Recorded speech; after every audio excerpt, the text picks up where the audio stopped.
Good morning mga idol. So magluluto tayo ngayon mga idol ng isdang high class to ng mga isda mga idol. Medyo mahal pero masarap ito sabaw. Ganito idol oh. Yan.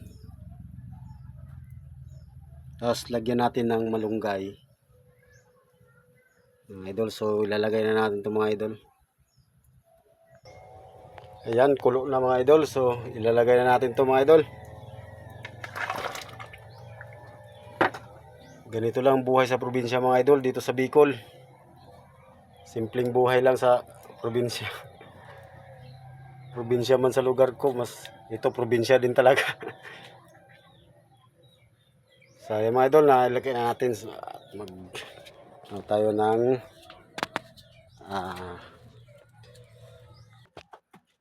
ayan na mga idol, luto na.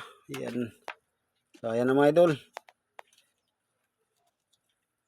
Naluto na siya. So yun lamang mga idol. Thank you so much sa mga solid supporters ko dyan. Paki-like, comment, and share. Thank you so much. Thank you for watching.